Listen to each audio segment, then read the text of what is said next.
अस्सलाम वालेकुम दोस्तों, आज की इस वीडियो में हम बात करने वाले हैं दोहा इंस्टीट्यूट की जानिब से स्कॉलरशिप प्रोग्राम आया है। तो कौन से लोग इसके लिए एलिजिबल है, कैसे आपने इसको ऑनलाइन अप्लाई करना है, सारा कुछ आपको इस वीडियो में बताऊंगा। तो आपने इस वीडियो को अंत तक जरूर देखना है, किसी भी चीज़ को आपने स्किप नहीं करना। अगर आप चैनल पर नए हैं तो चैनल को जरूर सब्सक्राइब कर लें, मैं इसी तरह की वीडियो वगैरह अपलोड करता रहता हूँ। चलिए दोस्तों, वीडियो को स्टार्ट करते हैं। तो अब यहाँ पे अगर आप देखें, यहाँ पे मेरे पास इसकी जो मैंने एक PDF क्रिएट किया था जिसके अंदर मैंने तमाम इन्फॉर्मेशन कलेक्ट की है स्कॉलरशिप के रिलेटेड। तो यहाँ पे ये जो स्कॉलरशिप है, दोहा इंस्टीट्यूट स्कॉलरशिप 2023, बेसिकली ये स्कॉलरशिप कतर में है, फुली फंडेड स्कॉलरशिप है। यहाँ पर अगर आप देखें तो ये स्कॉलरशिप आपको जो है ऑफर कर रही है मास्टर और PhD प्रोग्राम, जो कि आप कतर में जाके कर सकते हैं। देन इसके बाद यहाँ पे अगर आप देखें तो यहाँ पे जो है ये ऑल मतलब आपके जो एक्सपेंसेस हैं, उसके बाद टिकट एयर फेयर सारा कुछ जो है इसके अंदर कवर हो रहा है। उसके बाद एक और मज़े की चीज़ ये है कि यहाँ पे आपको किसी किस्म का कोई भी इंग्लिश या प्रोफिशिएंसी टेस्ट जो होते हैं, जैसे कि आइल्स है, टोफिल है या ग्री, कोई भी टेस्ट आपको रिक्वायर्ड नहीं है। उसके बाद हम बात कर लेते हैं इसकी जो डिटेल है, जैसे कि यहाँ पे अगर आप देखते हो डिटेल अबाउट दोहा इंस्टीट्यूट। तो यहाँ पे अगर आप देखें, ये यूनिवर्सिटी जो आपको करवा रही है वो basically Doha institute for graduate studies है, जो कि कतर में मौजूद है। उसके बाद जो कोर्सेज लेवल हैं वो मास्टर डिग्री और डॉक्टर डिग्री के लिए यानी कि PhD के लिए। उसके बाद जो एलिजिबिलिटी कंट्रीज़ हैं उसके अंदर तमाम नेशनैलिटीज़ आ जाती हैं, जिसके अंदर पाकिस्तान, इंडियन, इसके अलावा तमाम नेशनैलिटीज़ होल्डर वो सारे इसके लिए अप्लाई कर सकते हैं। उसके बाद फाइनेंशियल कवरेज, ये फुली फंडेड स्कॉलरशिप है। इसी तरह जो इसकी डेडलाइन है वो 20 जनवरी 2023 है। देन उसके बाद हम बात कर लेते हैं इसके फाइनेंशियल बेनिफिट के बारे में, जो कि यहाँ पे आपको अवेलेबल है। अब बेसिकली यहाँ पे दो तरह की स्कॉलरशिप होती है। एक सनद स्कॉलरशिप है जो कि इंटरनेशनल स्टूडेंट के लिए है, जिसके अंदर फुली फीस कवर्ड है। उसके बाद अकोमोडेशन है, मंथली स्टिपेंड है, हेल्थ इंश्योरेंस है और उसके बाद टिकट्स वगैरह आपको मिलेंगे। देन दूसरे नंबर पे आपके पास आती है तमीम स्कॉलरशिप, जिसके अंदर यहाँ पे अगर आप देखें फुल मतलब आपकी जो ट्यूशन फीस है वो कवर होती है। इसके अंदर भी तकरीबन सेम ही वही चीज़ें हैं, मंथली स्टिपेंड। उसके बाद आप कह सकते हो यहाँ पे उन्होंने लिखा है ये कतरी और इंटरनेशनल स्टूडेंट के लिए जो कि अरब वर्ल्ड में रहते हैं, यानी कि जो लोग वहाँ पे किसी अरब कंट्रीज़ में रहते हैं, ये उनके लिए है। तो इसके अंदर भी तमाम आपको फैसिलिटीज़ वगैरह मिलेंगी। अब हम बात कर लेते हैं इसके एलिजिबिलिटी क्राइटेरिया की। तो एलिजिबिलिटी क्राइटेरिया में यहाँ पे अगर आप देखते हो तो यहाँ पे इंटरनेशनल स्टूडेंट्स हैं और उसके बाद जो कतर के रेजिडेंट हैं वो भी इसके लिए अप्लाई कर सकते हैं। और उसके बाद जिन्होंने मतलब अपने जो बैचलर डिग्री है वो कंप्लीट कर ली हो वो इसके लिए अप्लाई कर सकते हैं। Student in their final BA year, यानी कि जो लोग फाइनल ईयर में हैं वो भी इसके लिए अप्लाई कर सकते हैं। उसके बाद कोई एज लिमिट रिक्वायर्ड नहीं है। मास्टर के लिए आपके पास बैचलर डिग्री होनी चाहिए और PhD के लिए आपके पास यानी कि बैचलर और मास्टर दोनों डिग्री होनी चाहिए। अब यहाँ पे अगर आप देखें तो इसके लिए जो रिक्वायर्ड डॉक्यूमेंट्स है उसके बारे में हम बात कर लेते हैं। तो यहाँ पे सबसे पहले आपको कॉपी ऑफ ऑफिशियल आइडेंटिफिकेशन यानी कि पासपोर्ट होना चाहिए, या फिर आपकी जो ID कार्ड है वो। उसके बाद कतरी ID कार्ड अगर आपके पास है जो कि वहाँ पे रहते हैं उन लोगों के लिए। उसके बाद बैचलर डिग्री ट्रांसक्रिप्ट आपको चाहिए होंगे, 2 रिकमेंडेशन लेटर चाहिए होंगे। इंग्लिश टेस्ट कोड अगर आपके पास है तो ठीक है, अदरवाइज कोई इशू नहीं है, क्योंकि आइल्स और टोफिल यहाँ पे रिक्वायर्ड नहीं है यहाँ पे। इसलिए वैसे ही यहाँ पे मेंशन है इंग्लिश प्रोफिशिएंसी सर्टिफिकेट, जो कि यूनिवर्सिटी आपको बना के देती है, आप वही यहाँ पे लगा सकते हैं।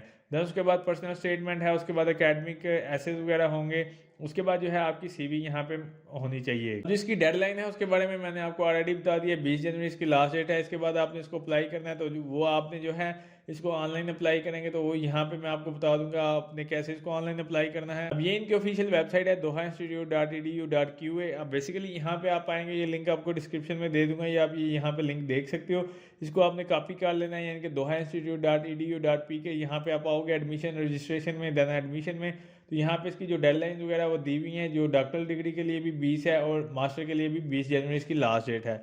अब यहाँ पे कुछ इंस्ट्रक्शन के बारे में मैं आपको बता देता हूँ, जैसे कि GPA रिक्वायरमेंट कितनी होगी यहाँ पे, तो वो यहाँ पे आप लोग चेक कर सकते हैं। यहाँ पे अगर आप डॉक्टरल डिग्री के लिए देखते हो तो 3.25 यानी कि जो आपका GPA है वो यहाँ पे होना चाहिए, उससे मतलब लेस देन नहीं होना चाहिए, यानी कि 3.25 से कम नहीं होना चाहिए 4 में से, ठीक है। देन उसके बाद यहाँ पे मास्टर डिग्री और equivalent degree with GPA of non less than 3.50, 4 में से 3.50, या फिर आप कह सकते हो कि मतलब 4 में से 3.5 या आप 3.25, ये आपकी जो मास्टर डिग्री के लिए और PhD के लिए उन्होंने रिक्वायरमेंट यहाँ पे रखी हुई है, ये डॉक्टर डिग्री के लिए सॉरी। और यहाँ पे ये मास्टर डिग्री के लिए भी सेम एज इट इज़ उन्होंने मतलब बताया हुआ है कि अगर आप कतर एंड GCC जो एजुकेशन सिस्टम होते हैं उसके अकॉर्डिंग आपके इतने ग्रेड्स होने चाहिए। अगर आपने जिस भी मतलब एजुकेशन सिस्टम को फॉलो करके, जो आपकी यूनिवर्सिटीज़ फॉलो करती हैं एजुकेशन सिस्टम को, उसके अकॉर्डिंग आपके इतने मिनिमम नंबर्स होने चाहिए और प्रेफर्ड ग्रेड्स आपके इतने होने चाहिए। तो यहाँ पे उन्होंने डिवीजन की हुई है। अब एडमिशन सिलेक्शन प्रोसीजर के बारे में यहाँ पे अगर आप देखें तो यहाँ पे आपके पास उन्होंने बताया हुआ ट्रांसक्रिप्ट एवेलुएशन है, फिर एकेडमिक एवेलुएशन है, देन इंटरव्यू एवेलुएशन है, उसके बाद अप्रूव ऑफ एडमिशन जो रिजल्ट है उसका उसके बारे में यहाँ पर उन्होंने सारा बताया। ये डॉक्टरल डिग्री के बारे में जिसके अंदर आपके मतलब स्कूल की जो आप सेंड करोगे रिकमेंडेशन, वो आपका बोर्ड जो है पहले देखेगा, देन उसके बाद डायरेक्टरल स्टडी बोर्ड जो है वो इसको पास करेगा, देन उसके बाद जो है आपका सारा कुछ कंप्लीट होगा। इसी तरह मास्टर का भी सेम यही क्राइटेरिया है कि जिसके अंदर डीन ऑफ स्कूल, फिर उसके बाद एडमिशन कमेटी चेक करेगी, देन उसके बाद आपको प्रोवोस्ट किया जाएगा। तो ये सारा प्रोसीजर आप देख सकते हैं। अब यहाँ पे आपके पास ऑप्शन होगा ट्यूशन फीस का भी आप देख सकते हो, रजिस्ट्रेशन के जो बाकी का प्रोसीजर है वो आप चेक कर सकते हैं। अब यहाँ पे हम बात करते हैं कि आपने इसको ऑनलाइन अप्लाई कैसे करना है। तो जैसे ही आप यहाँ पे अप्लाई पे क्लिक करेंगे तो यहाँ पे आपके पास ऑप्शन आ जाएगा जिसके अंदर उन्होंने डॉक्टरल डिग्री के बारे में जो यानी कि स्टडीज़ है उसके बारे में सारी इन्फॉर्मेशन दी हुई है। आपने ये सारी चीज़ें पढ़ लेनी है। ऑनलाइन पोर्टल को अप्लाई करने से पहले यहाँ पे आप लोग देख सकते हो इन चीज़ों को आपने फॉलो करना है। जो ये वही चीज़ें हैं जो मैं आपको ऑलरेडी बता चुका हूँ। यहाँ पे मास्टर के लिए भी अगर आप देखें तो यहाँ पे ये वही चीज़ें हैं जो मैं आपको ऑलरेडी बता चुका हूँ, जो कि मैंने PDF में बताया। अब यहाँ पे आप नीचे देखें तो access to online admission application के ऊपर आपने क्लिक करना है। तो यहाँ पे जैसे ही आप क्लिक करेंगे तो आपके पास ये ऑप्शन आ जाएगा एप्लीकेशन फॉर एडमिशन। बेसिकली यहाँ पे अगर आप देखें तो न्यू एप्लीकेंट्स हैं, क्योंकि आपका न्यू अकाउंट होगा तो आपने रजिस्टर के ऊपर क्लिक करना है। तो जैसे आप रजिस्टर के ऊपर क्लिक करोगे तो यहाँ पे सबसे पहले आपने फर्स्ट नेम लिखना है, देन उसके बाद यहाँ पे आपका फैमिली नेम आएगा, उसके बाद ईमेल एड्रेस, देन उसके बाद कंफर्म करेंगे और उसको जो है आपने सबमिट कर देना, तो आपका अकाउंट क्रिएट हो जाएगा। जैसे आप इसको साइन इन करेंगे, साइन इन करने के बाद आपके पास एक इस तरह से पेज आएगा एप्लीकेशन स्टेटस का। बेसिकली यहाँ से आपने क्रिएट एप्लीकेशन के ऊपर क्लिक करना है। तो जैसे आप क्रिएट एप्लीकेशन के ऊपर क्लिक करोगे यहाँ पे आपके पास कुछ इंस्ट्रक्शंस आ जाएंगी जिनको आपने एक दफ़ा पढ़ लेना है। यहाँ पे स्टार्ट योर एप्लीकेशन के ऊपर अगर आपने क्लिक करना है, क्लिक करके देन उसके बाद आपका जो स्कूल है, आप ये वाली 2 फील्ड्स हैं इसके अंदर आप कर सकते हैं। लेवल ऑफ स्टडी जिसके अंदर आ जाएगा, उसके बाद लेवल ऑफ स्टडी आपका क्या है, मास्टर है या PhD के लिए। देन उसके बाद आपने बताना है कि कौन से प्रोग्राम के लिए जो है आप अप्लाई कर रहे हो, यानी कि ये आपकी मेन फील्ड हो जाएगी school of social sciences and humanities. उसके अंदर ये वाली फील्ड्स आएंगी जैसे कि आपकी मीडिया स्टडीज़ है, क्लिनिकल साइकोलॉजी या जो भी है। तो आपने यहाँ से वो चूज़ करके इसको जो है सबमिट के ऊपर क्लिक कर देना है। जैसे आप इसको सबमिट के ऊपर क्लिक करेंगे तो आपके पास एक इस तरह से पेज आ जाएगा जिसके अंदर जो है यहाँ पे आपकी प्रियर एप्लीकेशन आ जाएगी। हैव यू अप्लाइड इन दोहा, मतलब आपने पहले कभी अप्लाई किया था, येस और नो में आपने बताना है। उसके बाद अगर आपने येस करेंगे तो फिर आप बताओगे कि किस टर्म के अंदर आपने अप्लाई किया था, कौन से प्रोग्राम के लिए किया था। अगर आपने नहीं किया तो आपने इसको नो ही रहने देना है। उसके बाद स्टूडेंट फंडिंग का ऑप्शन आ जाता है कि मतलब would you like to be considered for DIA merit scholarship. तो यहाँ पे बेसिकली ये पूछ रहे हैं कि आप would you like to be consider, यानी कि आप दोहा इंस्टीट्यूट में एज अ मेरिट स्कॉलरशिप के ऊपर कर रहे हो या अपने बिहाफ के ऊपर कर रहे हो। तो वो यहाँ पे आपने बताना है। अगर आप यहाँ पे are you pursuing another scholarship, अगर आपने ली हुई है तो आप बताओगे येस और नो। अगर आपने कोई इस तरह की स्कॉलरशिप नहीं ली तो भी आप बताएंगे। अगर आपको कोई स्पॉन्सर कर रहा है जैसे कि name of employer, potential sponsor, तो आपने उसका नेम बताना है। देन उसके बाद यहाँ पे अगर आप देखें स्टूडेंट हाउसिंग, उसके बारे में do you intended to apply Doha institute student housing. तो यहाँ पे बेसिकली ये है Doha institute housing is only available to student who will be resident in Qatar. ये उनके लिए जो कि कतर में रह रहे हैं या उनके पास मतलब कतर की रेजिडेंसी है, उन लोगों के लिए ये वाली दोहा इंस्टीट्यूट की जो है स्टूडेंट हाउसिंग वाली ऑप्शन है। देन उसके बाद सोर्स ऑफ इन्फॉर्मेशन, कि आपको मतलब how did you hear about this information, यानी कि आपको कैसे पता चला था। तो आपने बता देना है वेबसाइट के थ्रू पता चला, सोशल मीडिया के थ्रू या एडवर्टाइजमेंट या जैसे भी। देन उसके बाद आपने इसको जो है नेक्स्ट के ऊपर क्लिक कर देना। तो जैसे आप इसको नेक्स्ट के ऊपर क्लिक करेंगे तो आपके पास ऑप्शन आएगा नेम एज अरेबिक। अब बेसिकली यहाँ पे आपका फर्स्ट नेम आ जाएगा, जैसे कि अब मेरा यहाँ पे मोहम्मद अरसलान है। तो बेसिकली अरेबिक में आपने उर्दू में इसको करना है, मतलब फर्स्ट नेम आपका मोहम्मद है और इस तरह आप लिखेंगे। अब यहाँ पे आपके पास ऑप्शन है नेम इन लातिन लैंग्वेज। तो आप गूगल पे करेंगे तो आपका जो नेम है उसको वो कन्वर्ट कर देगा, देन उसका जो मतलब यहाँ पे लातिन लैंग्वेज में वो लिख देगा, यानी कि आपने गूगल के ऊपर जैसे आप ट्रांसलेट करते हैं एज इट इज़ सेम वही होगा। अब यहाँ पे बायोग्राफिकल इन्फॉर्मेशन है जिसके अंदर आपकी gender, date of birth, country of birth, marital status आपका क्या है। देन उसके बाद सिटीजनशिप आपके पास कौन सी है, पासपोर्ट यानी कि कौन सा है, तो आपने वो बताना है किस कंट्री में रह रहे हो। नेशनल ID क्या है, अपलोड करना है आपने, जो आपका ID कार्ड है वो आप अपलोड करोगे, मतलब यहाँ पे PDF फॉर्मेट में होना चाहिए। देन उसके बाद यहाँ पे अगर आप देखें तो यहाँ पे आपके पास पासपोर्ट नंबर आ जाएगा, वो यहाँ पे आप एंटर करोगे। यहाँ पे उसके बाद आप पासपोर्ट की जो कापी है, यहाँ पे पासपोर्ट जो है आपका मैंडेटरी है, तो पासपोर्ट की जो मतलब फ्रंट पेज की कापी होगी वो यहाँ पे आपने अपलोड करनी है। उसके बाद आपने इसको नेक्स्ट के ऊपर क्लिक कर देना है। थर्ड नंबर के ऊपर आपके पास ऑप्शन है आपका जो ईमेल एड्रेस है। देन उसके बाद अगर आपके पास फ़ोन नंबर है तो वो कौन सी कंट्री का है वो यहाँ पे आप एंटर करोगे। दूसरा नंबर अगर आपके पास है तो किस कंट्री का है वो भी यहाँ पे आप एंटर करेंगे। परमानेंट होम एड्रेस का आपने बताना है कि आप किस जगह पे रह रहे हो, आपका मतलब एड्रेस कौन सा है, कौन सा सिटी है, पोस्टल कोड वगैरह आप गूगल पे करोगे तो आपको मिल जाएगा, सिटी एड्रेस वगैरह आप बताएंगे। देन उसके बाद अगर आप कतर में रहते हैं, यानी कि कतर के रेजिडेंस के लिए ये है कि अगर आप कतर में हो तो उनके लिए यहाँ पे कतर का जो रेजिडेंस है उसके लिए ये वाला मतलब कह लो कि बॉक्स है, वो यहाँ पे अपना जो रेजिडेंस एड्रेस है, सिटी, स्टेट, प्रोविंस, वो यहाँ का कतर का वो यहाँ पे डालेगा। देन उसके बाद आपने इसको नेक्स्ट के ऊपर क्लिक कर देना है। जैसे ही आप नेक्स्ट के ऊपर क्लिक करेंगे तो आपके पास ऑप्शन है एम्प्लॉयमेंट हिस्ट्री का। बेसिकली यहाँ पे आपने बताना है कि आर यू करंटली एम्प्लॉयड, यानी कि आप कहीं पे काम कर रहे हो, येस और नो। अगर आप कर रहे हैं तो आप येस करेंगे, अगर आप नहीं कर रहे तो आपने नो पे रहने देना है। अगर आप येस करेंगे तो आपको उसकी डिटेल देनी पड़ेगी, यानी कि आप किस जगह पे काम कर रहे हैं, किस इंडस्ट्री में कर रहे हो, उसके बाद उसका स्टैंडर्ड क्या है यूएस के अकॉर्डिंग, उसके बाद मतलब आपका वहाँ पे क्या टाइटल है, यानी कि क्या रोल है आपका, यानी कि आप वहाँ पे इंटर्नी हो, सुपरवाइज़र हो, इंजीनियर हो, जो भी। देन उसके बाद आपकी एम्प्लॉयमेंट हिस्ट्री, कितनी देर आपने ओवरऑल काम किया वो, और उसके साथ नीचे यहाँ पे आपने उसका जो मतलब अटैचमेंट करनी है, आपकी जो सीवी होगी वो यहाँ पे आप अटैच करोगे एज अ पीडीएफ फॉर्मेट में। सारे डॉक्यूमेंट्स होंगे या डॉक फाइल में, या आप वर्ड फाइल के जो डॉक्यूमेंट्स है वो यहाँ पे आप ऐड करेंगे।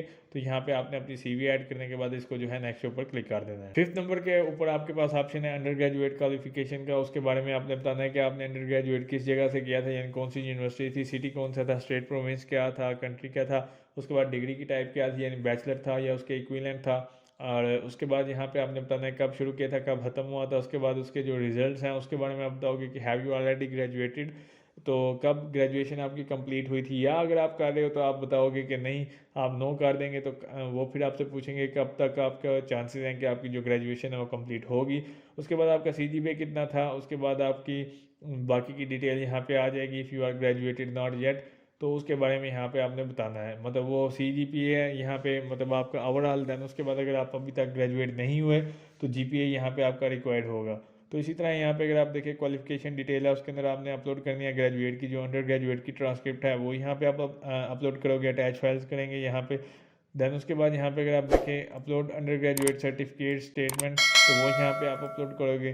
देन उसके बाद जो है आपने यहाँ पे इसको नेक्स्ट के ऊपर क्लिक कर देना है। 6 नंबर के ऊपर आपके पास ऑप्शन है ग्रेजुएट क्वालिफिकेशन, मतलब यहाँ पे है did you pursue A graduate degree, yes और नो। आपकी अगर ग्रेजुएशन कंप्लीट है, जो आपने ग्रेजुएट डिग्री की है, तो वो यहाँ पे आप बताओगे डिग्री का टाइटल क्या था, उसके बाद कब एंड किया था। अगर आपने नहीं की तो आपने इसको नो के ऊपर कर देना है, क्योंकि अगर आप मास्टर के लिए करें तो फिर आप मतलब आपकी बैचलर कंप्लीट होना चाहिए। अगर आप पीएचडी के लिए करें तो फिर आपकी जो है मास्टर की डिग्री कंप्लीट होनी चाहिए। अगर आपने इसको नहीं किया तो फिर आपने ये कोई भी क्वेश्चन का आंसर नहीं देना है। उसके बाद जो है आपने इसको नेक्स्ट ऊपर क्लिक कर देना। बेसिकली यहाँ पे आपके पास ऑप्शन है कि submit a minimum academic IELTS कोड 5.5 या आईबीटीटी के जो नंबर्स हैं 559, वो यहाँ पे आपके कम से कम होने चाहिए। उसके बाद यहाँ पे उन्होंने लिखा हुआ है कि अगर आपकी जो यूनिवर्सिटी है उसका जो मेन लैंग्वेज जो इंस्ट्रक्शन था वो इंग्लिश में था, येस और नो, तो आपने बताना है। उसके जो स्टेटमेंट है वो यहाँ पे आप अपलोड करोगे। देन उसके बाद लैंग्वेज प्रोफिशिएंसी टेस्ट अगर आपने दिया हुआ है तो येस करेंगे, नहीं तो आपने इसको नो के ऊपर रहने देना है। देन उसके बाद आप जो है इसको नेक्स्ट ऊपर क्लिक कर देंगे। देन जो आपके पास नेक्स्ट ऑप्शन है वो है पर्सनल स्टेटमेंट। अब बेसिकली पर्सनल स्टेटमेंट 750 से 1000 वर्ड, जो कि बड़ा इंपॉर्टेंट पार्ट है स्कॉलरशिप के लिए, और बल्कि सारी जितनी भी स्कॉलरशिप हैं उनके लिए ये बड़ा एक अहम जो पार्ट होता है वो पर्सनल स्टेटमेंट या स्टेटमेंट ऑफ पर्पस होता है। इसके अंदर जो है आपने बताना है कि आप मतलब अकेडमिक इंटरेस्ट के बारे में आप बताओगे अपने बारे में। देन उसके बाद आपने बताना है कि मतलब आप क्यों ये स्कॉलरशिप लेना चाह रहे हो, आपका रिसर्च बैकग्राउंड, अकेडमिक बैकग्राउंड, सारा कुछ आपने इसके अंदर डिटेल के साथ बताना होता है। 750 से लेके 1000 वर्ड का आर्टिकल आपने एक किस्म का कह सकते हो लिखना है। आप वर्ड फाइल के ऊपर लिख सकते हैं, देन उसको यहाँ पे आप अपलोड कर सकते हैं। देन उसके बाद जो है आपने यहाँ पे इसको नेक्स्ट के ऊपर क्लिक कर देना है। तो ये मैंडेटरी पार्ट नहीं है। यहाँ पे अगर आप देखें राइटिंग सैंपल का, आप इसको नेक्स्ट के ऊपर भी क्लिक कर सकते हैं। आप इसको नेक्स्ट के ऊपर क्लिक करेंगे तो आपके पास है रेफरी इन्फॉर्मेशन। अब आप 2 रेफरेंस लेटर आपको चाहिए होंगे, तो जिसके अंदर जो है आपका रेफरेंस का टाइटल, उसका फुल नेम, करंट पोजीशन क्या है, ईमेल एड्रेस वगैरह वो सारा कुछ लिखोगे। देन उसके बाद यहाँ पे type a short message to your referee here, क्योंकि यहाँ पे ये बेसिकली अब कुछ रेफरेंस लेटर जो होते हैं वो आप एज अ पीडीएफ अपलोड करते हैं, और कुछ रेफरेंस लेटर जो हैं वो आप ऑनलाइन ईमेल के थ्रू मंगवाते हैं, यानी कि वो टीचर खुद ब खुद आपको लिख के देगा। तो ये ऑनलाइन मतलब कुछ स्कॉलरशिप के लिए जो है ये क्राइटेरिया में सूट करता है।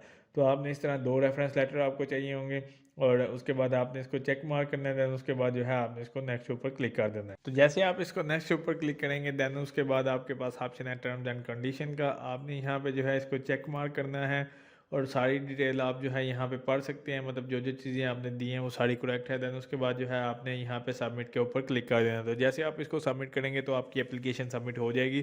तो इस तरह से जो है आप दोहा इंस्टीट्यूट में अप्लाई कर सकते हैं। सिंपल ही प्रोसेस है, कोई इतना मुश्किल प्रोसेस नहीं है। आपके डॉक्यूमेंट्स कंप्लीट होने चाहिए। अगर आपको इसके बारे में कोई भी इन्फॉर्मेशन चाहिए हो तो आप नीचे कमेंट करके पूछ सकते हैं। अदरवाइज़ आप जो है हमारे फेसबुक के पेज के ऊपर जो कि प्रोफेशन कॉर्नर के नाम से है, जो जिसका लिंक आपको डिस्क्रिप्शन में मिल जाएगा, उसके थ्रू भी आप मैसेज करके पूछ सकते हैं। तो उम्मीद करता हूँ दोस्तों आपको वीडियो अच्छी लगी होगी। अगर अच्छी लगी तो उसको लाइक कीजिए, शेयर कीजिए और मेरे चैनल को जरूर सब्सक्राइब कीजिए। शुक्रिया।